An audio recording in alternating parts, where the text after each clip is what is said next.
So that would be your second tab. Hit horizontal.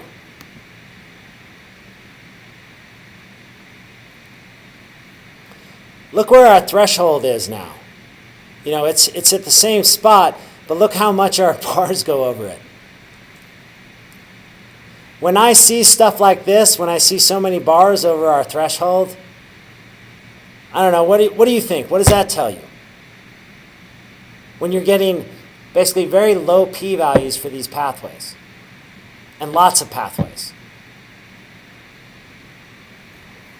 What does that tell you about your gene list? What do you think? Okay, I'll give you a hint. Actually, I'll just tell you. Is that the reason why we're pulling up these pathways, and I know I told you that the pathways are kind of garbage, but they're not really. In that I'm sure they're related, it's just they probably don't do exactly what they thought they did.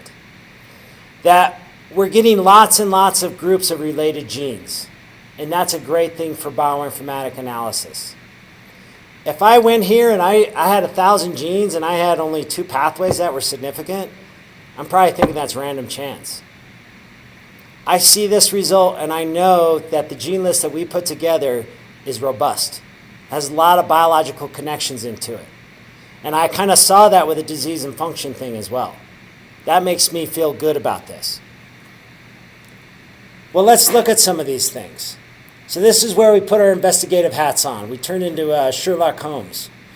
Or, actually, I need a better reference for like a more current investigator. I used to use Columbo, but no one knows who the hell Columbo is anymore. Dexter? Okay, yes! Oh, that's a great one. You are now Dexter. Oh, wait, he was a serial killer, wasn't he? Oh, man, I'm going to have to cut that out. What are you teaching him, Edwards? I'll kill people. All right, let's click on that. Pull this up a little bit. Look at EMT. We already know, we just Googled EMT. We know what's important in stem cells, right? Look at all of these genes associated with this pathway. The odds, somebody tell me the odds of getting all those genes. By random chance. Yes, thank you very much. Yes, incredibly low. I'm going to tell you right now, if I was running a Western, if I see a lab and they get like a 0.04 p-value, they're ecstatic. I look at that stuff and go, ha. That, you know, I see these low p-values all the time. This isn't random noise. This means that this pathway is playing a role in our system. Let's open it up.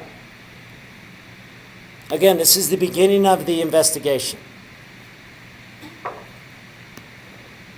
This is a pretty large pathway, as you can tell.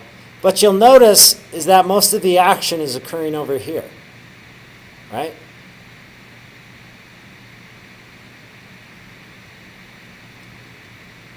And you can zoom in, zoom out. It's pretty easy.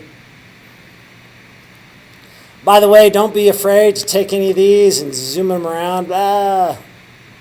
I'm dizzy. This is a Java environment, which makes this very, very cool and very, very easy to work with. But this is what's going on. This is the pathway.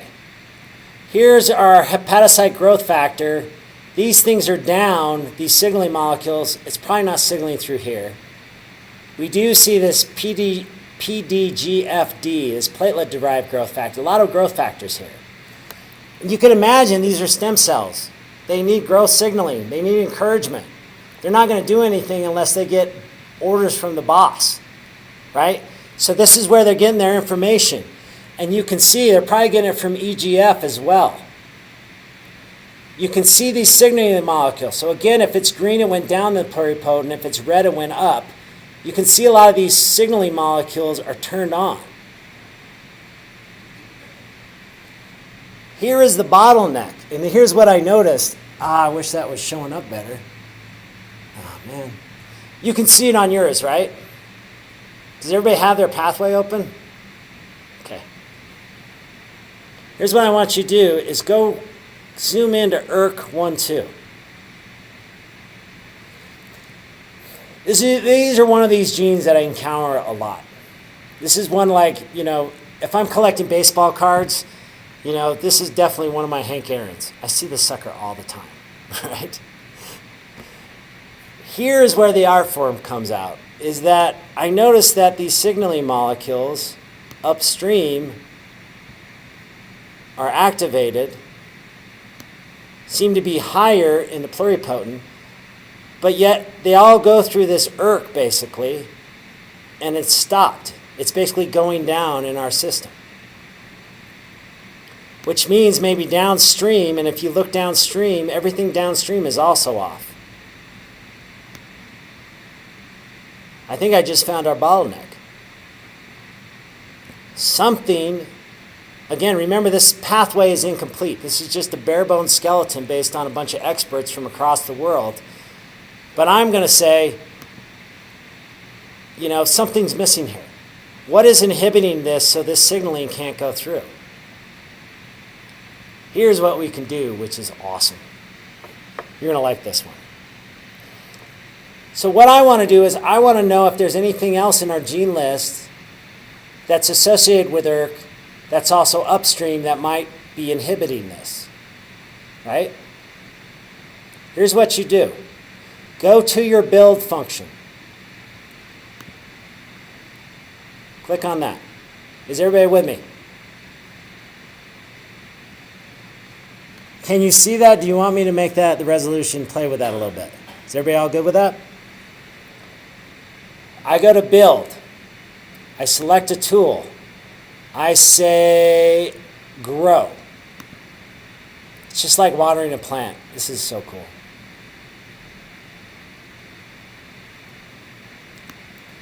Here's what I want. Here's our general settings. I want all the direct biological connections to that thing that I just checked or selected. I'm going to get rid of the indirect. I want something known to directly interact with it. I want to get all the molecules I can. So I click on the all molecules. Now here I could get everything that's known to interact with it. Oh, actually and I want upstream. I don't care about the downstream stuff. I want upstream. So these are things that influence ERK1, 2.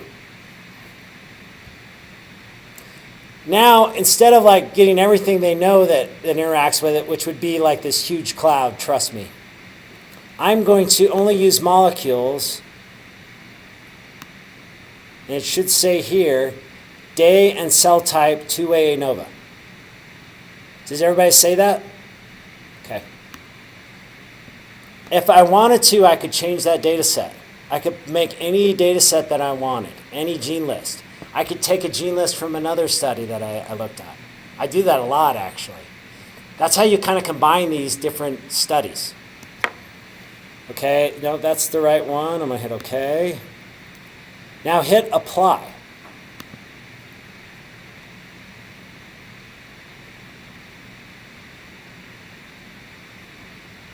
Bonk. As I say to my high school class, science. What it just did was it grabbed everything known to interact with JUP, or ERK1, 2, I'm sorry, that was from last period. Everything known to interact with it that also changes due to cell type and day. Let's look at some of these. So we can take some of these and bring them down.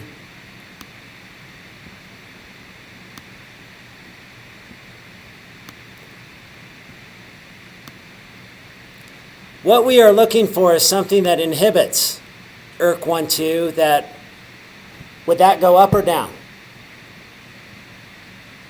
If we're looking for a bottleneck of something to inhibit this, I'm looking for an inhibitor that either goes, does it go up or down?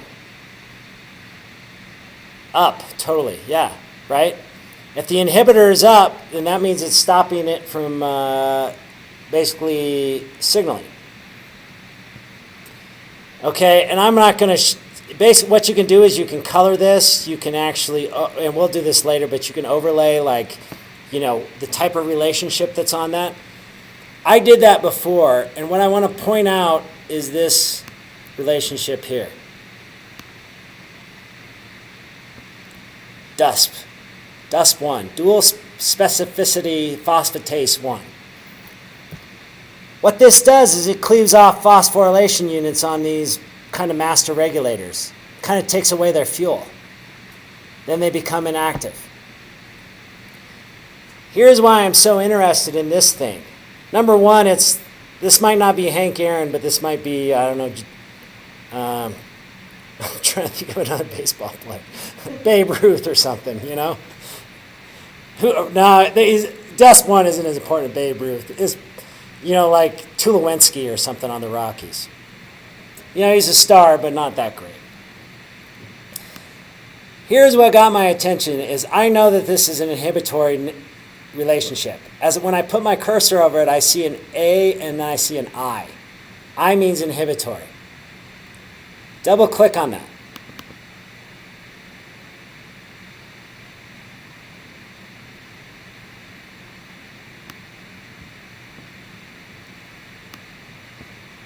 Here is where there are lots of relationships, lots of references, not only to the activation. Oh, wait. No, this is decreasing. Overexpression of Dusp1 decreases activation of ERK1. It also decreases the expression of it as well.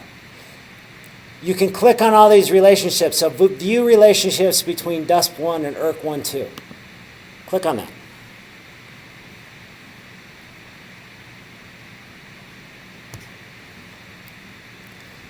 There's a lot of information. A lot of groups know that Dusp1 and ERK1-2 interact with each other. Not only that, but the vast majority of this evidence suggests that it's an inhibitory relationship.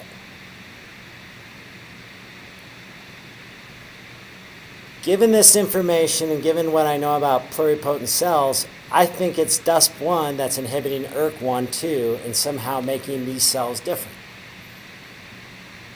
What would you tell your collaborator if you knew this information? What would you do to pluripotent cells knowing this information, given that you can inhibit anything you want?